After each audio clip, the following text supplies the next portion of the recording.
Estimados y estimadas colegas, oyentes, señoras y señores y señoritas, me alegro mucho de saludarles a todos en esta charla, en esta conferencia dedicada a la digitalización en la medicina y en el sistema de sanidad en general. Vamos a intentar enfocar esta cuestión no desde un punto de vista técnico, sino más bien filosófico. Vamos a intentar contestar a las preguntas que nos preocupan a todos, a la mayoría por lo menos. Y son preguntas como ¿quién ganará, la inteligencia artificial o el intelecto humano? ¿Cómo se desarrolla la situación en el sistema de sanidad en todo el mundo? ¿La inteligencia artificial está con nosotros o está contra nosotros? Etcétera, etcétera. Entonces vamos a observarlo con un enfoque médico filosófico. Por esto yo voy a intentar ser ah, mm, ah, clara y precisa, pero no solo hablar de la ciencia, sino también de filosofía. Me llamo Livia Soprún, yo soy profesora docente de la Cátedra de la Organización del Sistema de Sanidad y el Derecho Médico de la Universidad de San Petersburgo y soy vicedirectora del Instituto Médico y de Relaciones Humanas de este instituto y también soy médico. Pues colegas, si ustedes tienen comentarios, preguntas, escríbanlos por favor en el chat. Yo voy a ir mirando el chat y cuando vea sus preguntas voy a intentar contestarlas.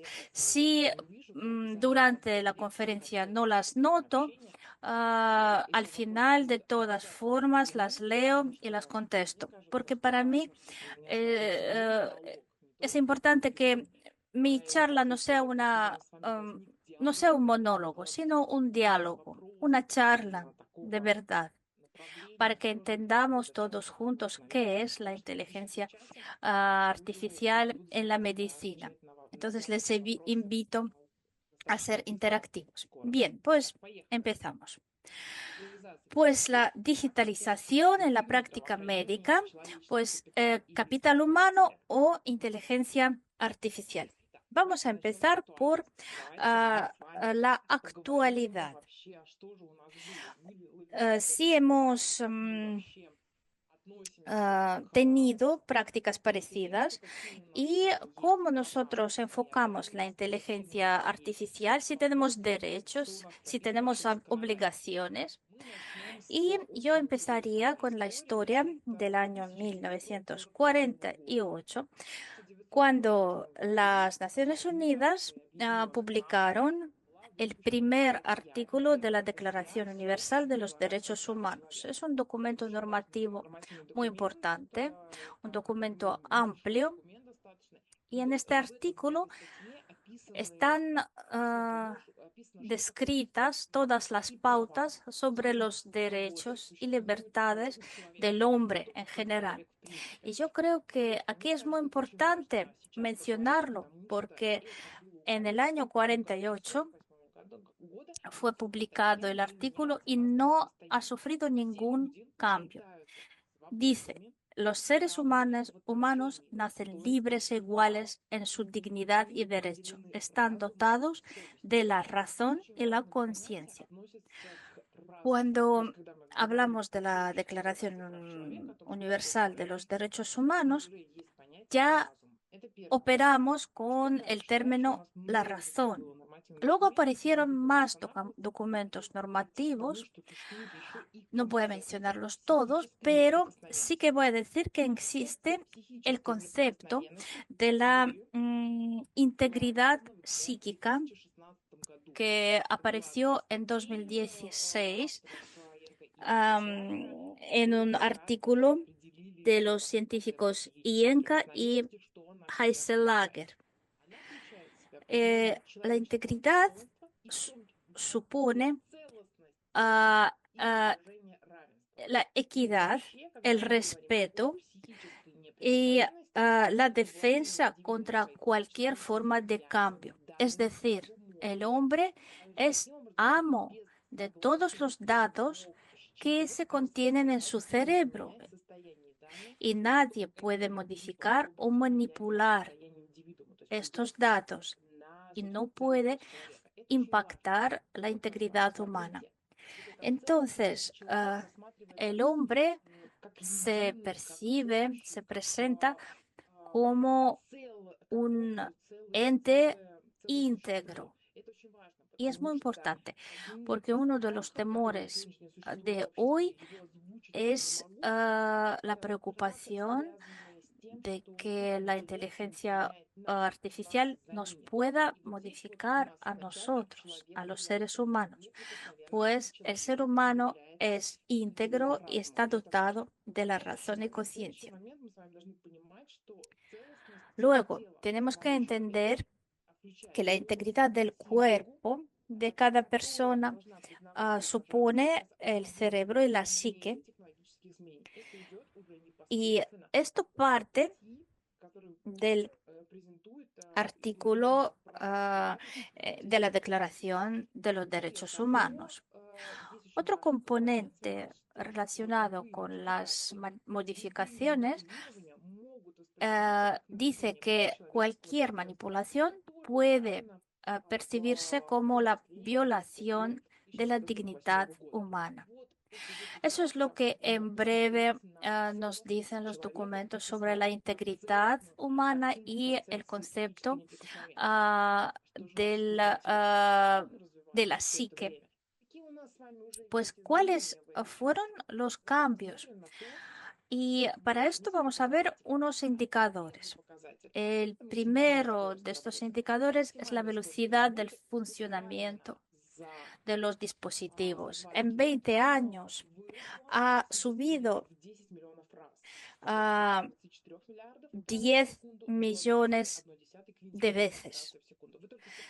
Entonces, ¿puede una persona hacer estas o incluso imaginar esta cantidad de operaciones por segundo?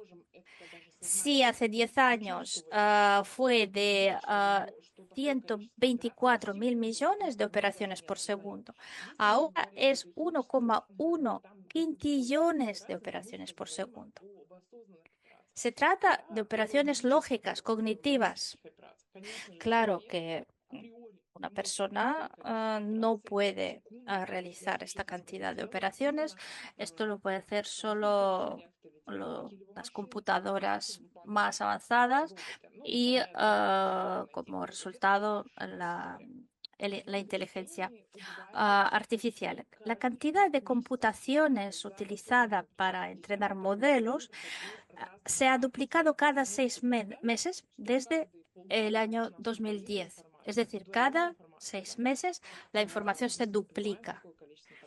Y podemos imaginar cuánta información se almacenará dentro de 5 años. Otro componente,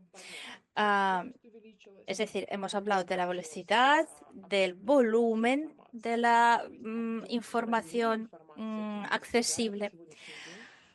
Y ahora hablamos de la información disponible. Ahora es de 175 zettabytes. En 2018 era de 33 zettabytes. Miren cómo ha crecido este volumen. Además, vamos a hablar de la inteligencia artificial tradicional, convencional, pero existe también la inteligencia artificial generativa.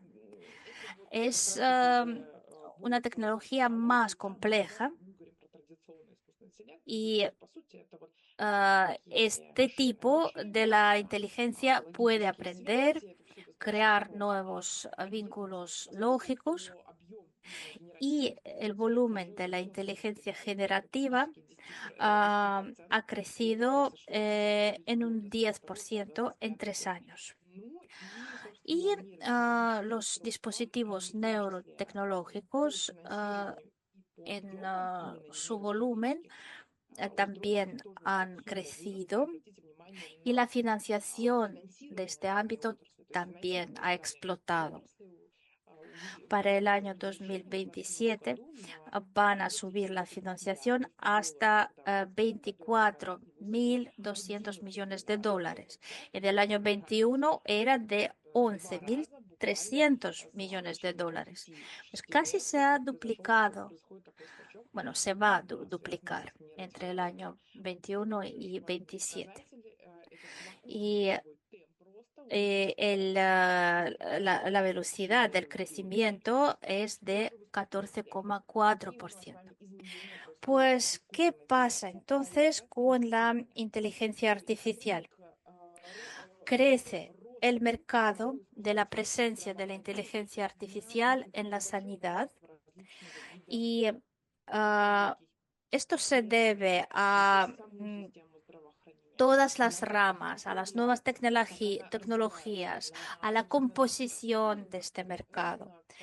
Ah, eh, y si vemos las cifras, veremos que ahora, mejor dicho, para 2028 va a ser de 102,7 billones de dólares americanos. Comparamos con con el año 23 y vemos un crecimiento absolutamente gigantesco. Pero hablamos de la inteligencia artificial convencional, no hablamos de la generativa, porque aquí hay unos momentos éticos que también vamos a discutir hoy. Aquí ustedes pueden ver cómo crece la presencia de la inteligencia artificial en diferentes ámbitos de nuestra vida y en diferentes regiones. Pues en cuanto a los ámbitos, los bancos ocupan el primer lugar y nosotros mismos siempre usamos las transacciones, las aplicaciones de los bancos, pagamos a través de los códigos QR, etcétera, etcétera. Todo esto son las tecnologías de la inteligencia artificial convencional. Es lo más demandado. Y si buscamos la medicina, la sanidad, pues veremos que tiene la cuota de un 14%. Si los bancos ocupan el segmento de 16%, pues la sanidad también es avanzada. Pues hay tres ámbitos que usan más la inteligencia artificial: los bancos, la sanidad y la publicidad y medios de comunicación. Bueno, la publicidad la vemos en todos los sitios, en la calle, en las cafeterías, recibimos la publicidad contextual en nuestros smartphones, en las redes sociales. Siempre vemos la publicidad elegida o creada por la inteligencia artificial. Y el sistema de salud, de sanidad, ocupa un lugar también bastante importante. Es decir, implementa activamente las soluciones basadas en la inteligencia artificial. Por esto, la pregunta más importante que yo pongo, si la inteligencia artificial puede o podrá sustituir al hombre en el sistema de sanidad, pues la pregunta está abierta. Vamos a intentar contestarla. Es una pregunta complicada y aquí para mí es muy interesante hablar con mi público, con mis oyentes. ¿Qué creen ellos? ¿Qué creen ustedes? Cuando cogemos un smartphone, me pregunto, ¿y quién rige? ¿Quién es el amo? ¿Yo soy el amo de mi smartphone o mi smartphone es mi amo? ¿Quién dirige sus acciones? Es una buena pregunta porque cuando nos despertamos, lo primero que hacemos, bueno, la mayoría coge su smartphone. Es un dispositivo sin el que ya no nos imaginamos nuestra vida. No podemos sin él. Entonces, ¿qué es un smartphone? ¿O quién es? ¿Qué o quién? También es una pregunta relevante. Y lo mismo podemos decir de la inteligencia artificial. ¿Es un qué o un quién? Bueno, pues, ¿qué pasa ahora en la medicina con la inteligencia artificial? Vamos a empezar por el análisis de imágenes, reconocimiento de imágenes. En primer lugar, diferentes imágenes del PET, de los rayos X, etcétera, etcétera. Aquí la inteligencia artificial se aplica mucho, ayuda a detectar los cambios, las alteraciones, los puntos oscuros, opacos, etcétera, etcétera, que quizás son invisibles por el ojo humano. Y además, ah, siempre hay que entender que la inteligencia artificial aquí es solo un ayudante, es una herramienta, porque según la legislación y por los principios éticos, el diagnóstico lo hace, el diagnóstico final, e incluso la descripción de las imágenes siempre las hace el hombre vivo y la responsabilidad la tiene el médico y no la herramienta. Luego vemos las aplicaciones móviles y los indicadores fisiológicos. Hay aplicaciones que están integrados en un nuevo smartphone, siempre recogen datos de diferentes tipos. Nuestra velocidad de caminar, la velocidad de la respiración, los latidos de corazón, para las mujeres, el ciclo menstrual, etcétera, etcétera. Y es realidad, ¿no? Es una historia fantástica. Hubo un caso cuando una mujer recibe eh, la publicidad contextual proponiéndole ropa para embarazadas y esta mujer no cree que está embarazada, pero luego resulta que sí, simplemente no lo sabía. Así que las aplicaciones, el Internet sabe más de nosotros mismos que nosotros mismos. No es una anécdota fantástica, es una historia real. Así que los indicadores fisiológicos, los datos fisiológicos también son recogidos por las pulseras deportivas, las pulseras así llamadas de la vida saludable. Y es la inteligencia artificial convencional que nos puede dar recomendaciones. Usted, por ejemplo, tiene que caminar más o tomar más agua o cambiar su dieta. También es una historia bastante frecuente. Luego, los asistentes para tomar decisiones.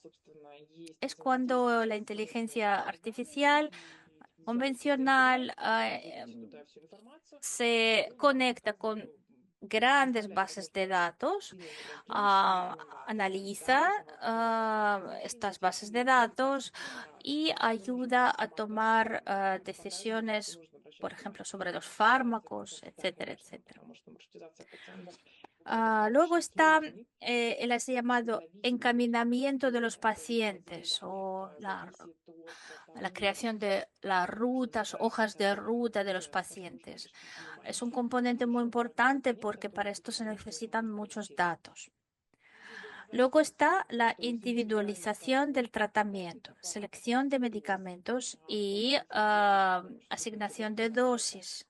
Ahora hay un montón de fármacos, de medicamentos, y la inteligencia artificial puede comparar la farmacodinámica de los agentes de un preparado con los de otro preparado y puede pronosticar la influencia de este preparado teniendo en cuenta las enfermedades crónicas. Y todos sabemos que para cierta edad la gente suele tener algunas de estas.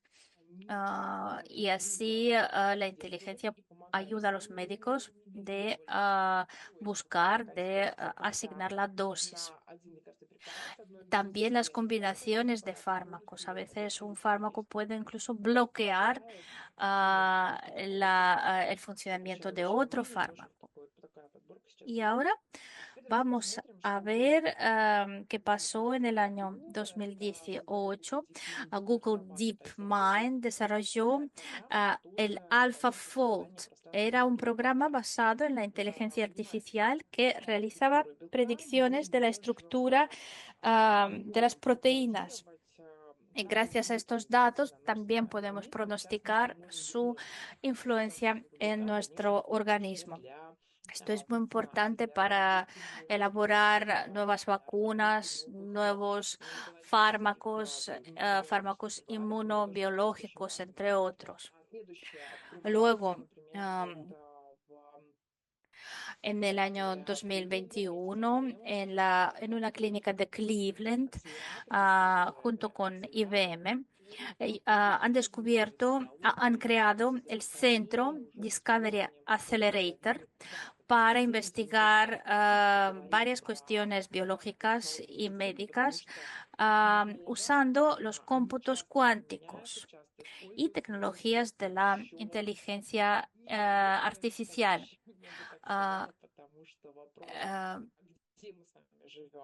Es que no sabemos si vivimos en el presente o en el futuro. Pues es un gran descubrimiento. Hoy también vamos a hablar vamos a filosofar un poco sobre el pasado, el presente y el futuro. Luego en Israel, en el año 23, apareció una startup de la compañía NVIDIA y el startup Classic. Ellos ellos crearon el Centro Cuántico de Sanidad. Pues bien, hemos mencionado varios directorios de la medicina. ¿Y qué pasa entonces en la educación? Pues en el año 2022 Google presenta un programa llamado MedPalm 2. Es un modelo de examen que tienen que pasar todos los estadounidenses para poder ser médicos practicantes. Es un examen muy amplio y entonces el programa también escribe este examen. El programa obtiene una nota muy alta, un 86,5%. Y es un resultado no solo suficiente, es mucho más grande porque el umbral es de un 60%, lo que se exige. Así que el programa pudo aprender en 6 meses prácticamente. Luego, en el año 2023, el programa de JECCHAM hace un examen de medicina. Eh, Se llama el examen práctica médica y obtiene un 82% del máximo, que es un 100, pero un 82 es súper buena nota. Y también puede resolver las tareas situacionales, lo que tiene que hacer cada médico, cada estudiante de medicina, de diferentes especializaciones médicas, de obstetricia, terapia, etcétera, etcétera, etcétera. Así que entendemos que en 6 meses este modelo de modelo neuronal lo aprende. Una persona aprende en 6 años, ¿sí? Un programa en 6 meses. Pues vamos a ver las tecnologías de diagnóstico médico. Claro que con ayuda de la inteligencia artificial convencional, pues las imágenes por resonancia magnética, que puede ver en detalle las estructuras cerebrales, permite detectar anomalías, tumores, evaluar el tejido cerebral, etcétera, etcétera. Luego está la resonancia magnética funcional. Y a propósito, colegas, veo un comentario interesante en el chat. Voy a terminar con esta diapositiva y luego vamos a comentar lo que han escrito. Pues resonancia magnética funcional para visualizar diferentes zonas del cerebro. Luego tomografía por emisión de positrones, la PET, que puede ver el flujo sanguíneo, si hay alteraciones en diferentes zonas del cerebro. Esto se refería, perdonen, a resonancia magnética funcional. Luego está la PET, que se utiliza para diagnosticar afectaciones neurodegenerativas como la enfermedad de Alzheimer, u otras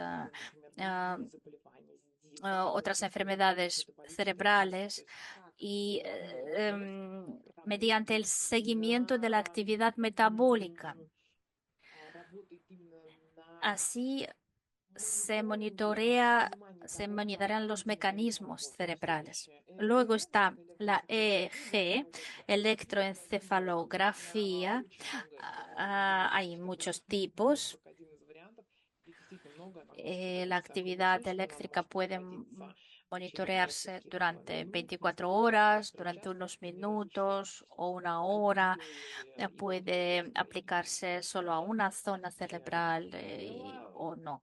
Hay muchos tipos. Se registra la actividad eléctrica del cerebro para detectar actividades epilépticas, por ejemplo, o algunos trastornos neurológicos. Y luego está la MEC, la magnetoencefalografía. Se utiliza para cartografiar la actividad cerebral. Se aplica en el periodo preoperatorio para el tratamiento de la epilepsia o incluso los principales tumores cerebrales. Pero antes de pasar a la siguiente diapositiva, voy a leer el comentario de Svetlana, que dice que la IA tiene su psicología, tiene sus pros y sus contras. A veces el programa no funciona bien. Muchas gracias, Svetlana, por su comentario. Es verdad, la inteligencia artificial tiene su psicología, es verdad. Es una lógica, no es una psicología, son algoritmos. ¿Qué piensa la inteligencia artificial? Si puede pensar eh, y, y no siempre funciona muy bien, también es verdad.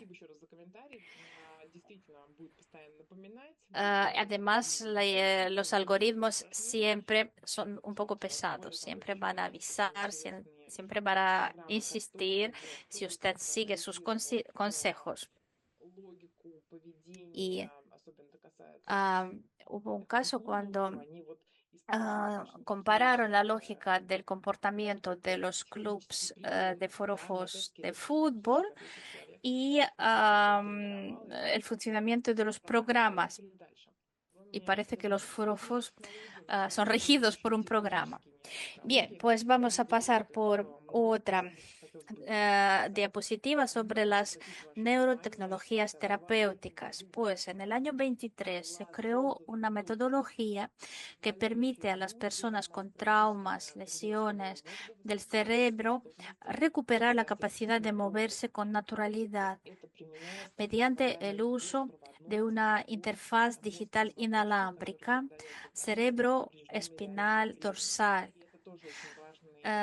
que transmite a la médula espinal las señales en tiempo real. Es decir, la gente que no podía ni pensar en caminar, en moverse, gracias a esta tecnología sí pueden hacerlo. Luego están las neuroprótesis, los implantes cocleares, por ejemplo, cuando las personas con pérdida total de audición les permite recuperarla. Hace unos años no podíamos ni pensarlo, pero ahora hay muchos implantes cocleares que también se aplican a los niños y a los recién nacidos. Imagínense. También quisiera compartir con ustedes, ¿no?, un dato interesante. La inteligencia artificial convencional, es decir, los algoritmos, se aplican a la hora de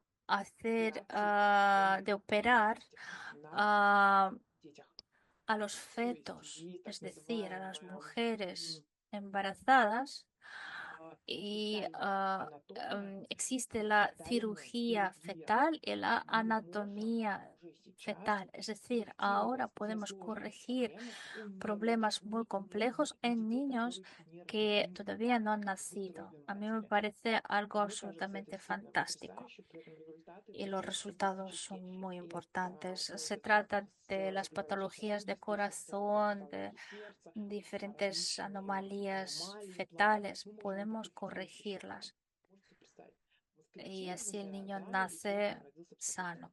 Luego están los implantes retinales de la retina para recuperar la visión. Se aplican mucho. Neuroprótesis motoras para recuperar las capacidades de movimiento de brazos, piernas, siempre a través de las señales cerebrales. Es neuroprótesis. Son neuroprótesis. Luego está el tema de la neuroestimulación. Ah, Hay varios tipos. Por ejemplo, la estimulación cerebral profunda o tratamiento de la enfermedad de Parkinson, la distonía, estimulación de las neuronas cerebrales y se llama estimulación magnética transcraneal y es uno de los métodos para tratar la depresión. Bueno, pues hemos hablado del diagnóstico, luego del tratamiento y ahora vamos a hablar de la rehabilitación. Pues sistemas robóticos y exoesqueletos que nos pueden ayudar a recuperar las funciones del cuerpo humano, ah, de los ah, de sistemas hidráulicas, son sistemas hidráulicas, palancas, motores, etcétera. Y cuando hablamos del feedback biológico, hay que entender que esto son los orígenes de estos desarrollos están en los años 60 del siglo XX de la Unión Soviética. Claro que ahora todo esto se efectúa en un nivel mucho más alto, pero la idea de usar los dispositivos que permiten obtener una respuesta biológica permite diagnosticar y rehabilitar muchas enfermedades crónicas, mejorar el estado de la persona después de un ictus, por ejemplo. Así que estos dispositivos son muy populares ahora. Pues ya hemos mencionado las tecnologías cuánticas en la medicina y sí que hay sensores cuánticos, son dispositivos nuevos y se usan sus propiedades como las características de los niveles de energía en los átomos, la coherencia cuántica para medir magnitudes físicas. ¿Para qué lo aplicamos? Para diagnosticar las enfermedades raras u huérfanas. También las enfermedades que no tienen ningún síntoma cuando la analítica de sangre no muestra ninguna alteración, no hay ningún síntoma, un dolor, pero los sensores cuánticos pueden diagnosticar a nivel celular y a nivel molecular. Así que podemos prevenir las enfermedades. Magnetoencefalografía, magnetocardiografía y la administración selectiva de fármacos son también posibilidades muy importantes. Por ejemplo, la administración selectiva. Ah, eh, Esto quiere decir que un fármaco va directamente al órgano o a la célula meta. Y gracias a esto, a lo mejor alguna vez se creará la pastilla mágica que lo trata todo. Luego podemos mencionar las computaciones cuánticas, donde se aplican para crear nuevos fármacos, para acelerar el ensamblaje, el análisis del genoma, para el aprendizaje automático cuántico en medicina, para mejorar la precisión del diagnóstico, para el pronóstico del desarrollo de las enfermedades como infecciosas, tanto no infecciosas, porque el pronóstico epidemiológico, como hemos visto, es bastante actual. Y aquí podemos aplicar los cómputos cuánticos. ¿Y dónde vamos a usar los algoritmos cuánticos? En la telemedicina, para proteger los datos en la infraestructura de Internet de las cosas y en los servicios de almacenamiento y transmisión digital de datos en blockchain, en diferentes canales de comunicación, etcétera, etcétera.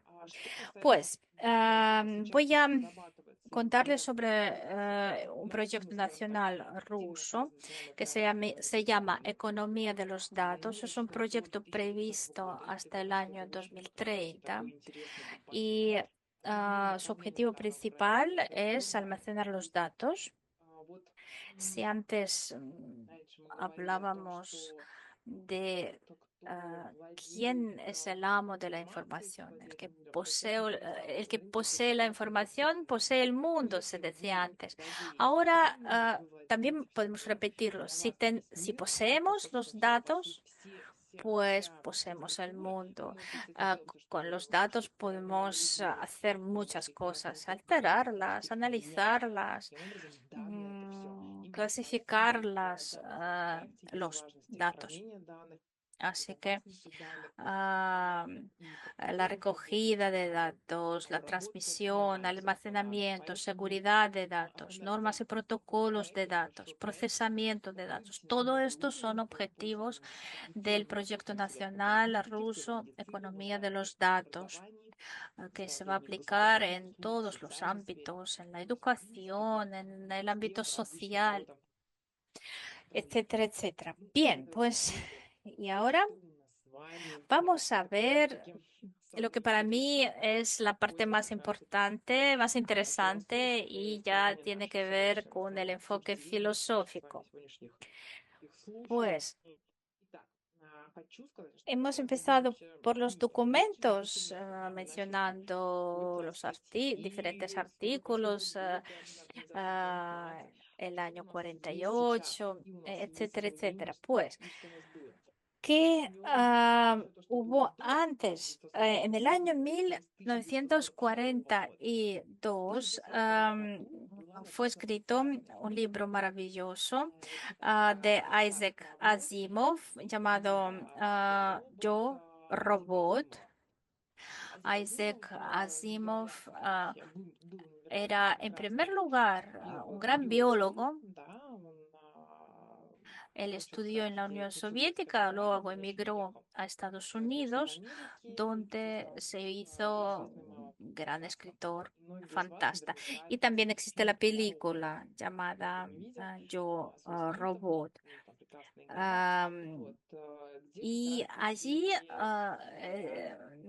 aparecen las tres leyes de la robótica de Isaac Asimov. Vamos a recordarlas, porque en estas tres leyes de la robótica se basa lo que en el año 2021 fue declarado por la OMS, ah, que publica el código ético en cuanto a la aplicación de la inteligencia artificial. Pues vamos a recordar las tres leyes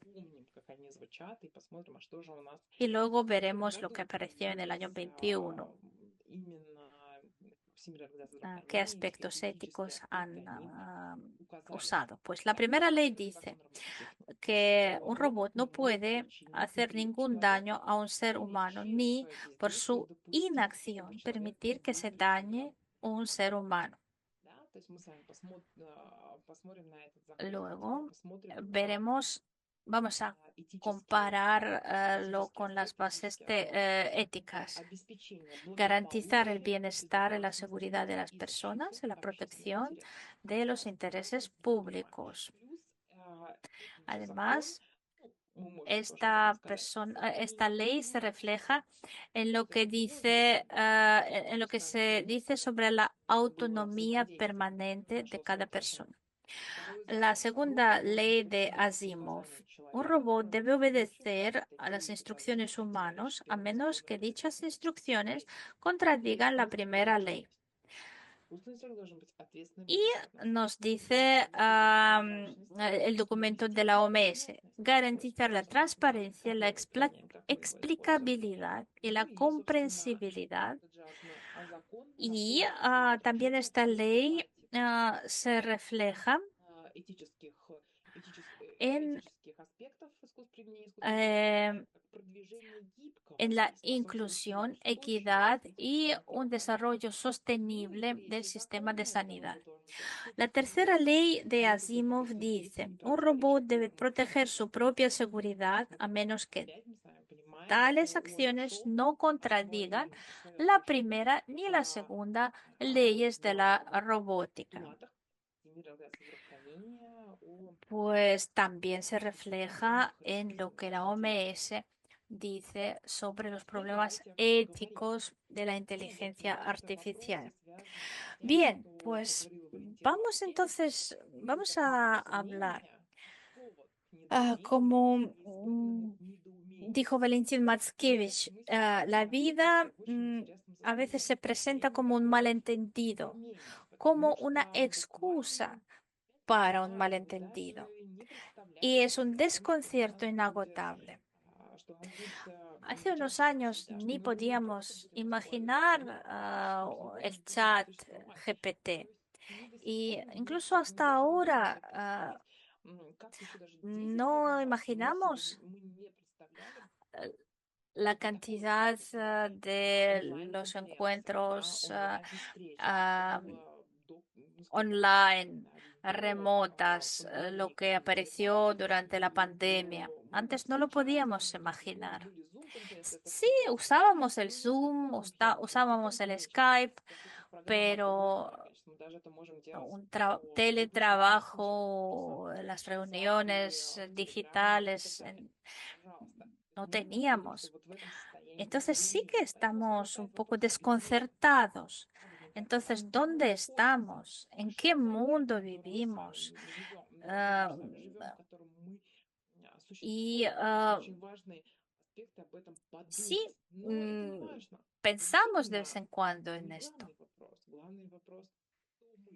Pero aquí les quiero mostrar el cuadro del pintor ruso Vaznetsov sobre los jinetes del apocalipsis. Y a propósito, en San Petersburgo hay una exposición de este pintor, de Vaznetsov, para su aniversario y este cuadro, claro que está en el centro de la exposición. Pues son cuatro jinetes. Está entre ellos la inteligencia artificial y a lo mejor va a haber un quinto jinete. ¿Puede aguantar un hombre tantos datos, tanta información, tanto conocimiento? ¿Cómo vamos a filtrar todos estos datos? ¿Cómo accedemos a la información que realmente necesitamos? Recordemos el volumen, la cantidad de operaciones por segundo, 1,1 quintillones de operaciones. Por eso vamos a recordar el inicio de la oración, el credo, creo en que todo vaya bien. Luego vamos a recordar pienso, luego existo de Descartes. Y luego recordemos la cita de Antoine Leonard Thomas en su ensayo dedicado a Descartes. Dijo, dubito ergo cogito ergo sum, es decir, dudo, por tanto pienso y por tanto existo.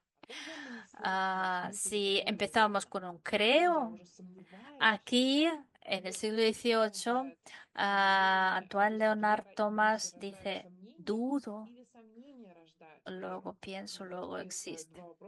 Pues, ¿cuál es el origen de la fe? ¿Una duda o el creer desde cero? Y entonces vamos a preguntarnos, puede haber confianza entre la inteligencia artificial y el humano. Y es importante que diferentes redes neuronales contestan de un modo diferente. Claro que todas estas imágenes son creadas por redes, por la inteligencia artificial y son imágenes ah, que se han creado respondiendo a la pregunta ¿cómo se ve a sí misma la red neuronal? Y la verdad es que estas respuestas son fantásticas. Por ejemplo, la tercera imagen, una persona en el centro con una gran cantidad de emociones. Son emociones de todo tipo. Puede haber irritación, miedo, agresión o desentendimiento. Y a mí me suena mucho porque a veces no entendemos quiénes somos. Y la inteligencia artificial, la red neuronal, a veces tampoco entiende qué o quién es. Ah, la segunda imagen también es muy interesante. Es una cabeza femenina. Preguntamos a la red, ¿cómo te ves? Y entonces la red genera una cara bella de mujer con una gran cantidad de ideas, pensamientos estructurados. Y la primera imagen, un hombre con gafas, con un espejo, donde se refleja como en una matrix. Pues cuando preguntamos a la red qué es la confianza, pues la red contesta, la confianza no es un proceso natural, es un proceso antinatural. ¿Es verdad? Nosotros confiamos en nosotros mismos y realmente vivimos tal como queremos. Puedo confiar en otros si no sé si confío en mí mismo. Yo creo que es muy interesante que la red conteste. La confianza es un proceso antinatural. Mm. Y luego sigue otra red, propone mm, dividir la confianza en la emocional y la funcional. La emocional es mm, y, bueno, mejor dicho, la funcional son los algoritmos, son modelos, pueden ser modelos financieros, de manejar automóviles, de generar diagnósticos. Bueno, funcional es más fácil. En cambio, la confianza emocional me parece más interesante. La red dice que mm, dice que la inteligencia no tiene, honestamente hablando, no poseo emoción, ni conciencia, ni la capacidad de una emocionalidad genuina. Aunque puedo mantener un diálogo significativo y ofrecer consejos útiles, y esto es el resultado del procesamiento de datos y algoritmos, no de sentimientos reales ni empatía. Así que la inteligencia artificial es honesta, pero propone dividir la confianza funcional y la confianza emocional. Pero no vamos a olvidar que para la inteligencia artificial la confianza no es un proceso natural. Y ahora vamos a citar a Tatiana Chernigovskaya. No puedo evitar de mostrarles las preguntas que pone ella. Son preguntas muy útiles. Ella pregunta, ¿quién es el amo de la casa? Somos nosotros los amos de nosotros mismos. Ella habló mucho en sus charlas sobre esto, quién es el amo. Y si ustedes pueden encontrar sus conferencias, yo se las recomiendo. Luego está la pregunta si nos preocupa el futuro. ¿Dónde estamos? ¿Ya estamos viviendo en el futuro o todavía en el presente? ¿En qué momento o con qué momento vivimos? Realmente sabemos que vivimos siempre en el presente. El pasado ya ha pasado, el futuro todavía no ha llegado. Pero nuestras preocupaciones las llevaremos para el futuro. Muchas veces nos preguntamos, ¿quién soy? ¿Soy un algoritmo, un programa o soy algo más? ¿Me difiero de un programa, una aplicación de aplicación compleja, de alta calidad? Y a mí me gustaría también citar las palabras de un gran filósofo moderno, Alexander Piatigorsky, que dice, un pensamiento se mantiene mientras nos acordemos de mantenerlo. El principal problema de cada persona pensante no es como recordar lo que ya se ha percibido, sino cómo no olvidarse de hacer lo que se está haciendo ahora. No se trata de los objetos del pensamiento. De todos modos, solo hay dos, el amor y la muerte. O incluso uno es la muerte. Una muerte realizada hacia la que el compañero camina fuera de las tinieblas de la cultura, fuera de las tinieblas de la vida cotidiana, caminando por el rayo del pensamiento. Pues estas palabras sobre el rayo del pensamiento tienen mucho que ver con la idea de Descartes. Pienso, luego existo. Bien, pues muchas gracias por su atención.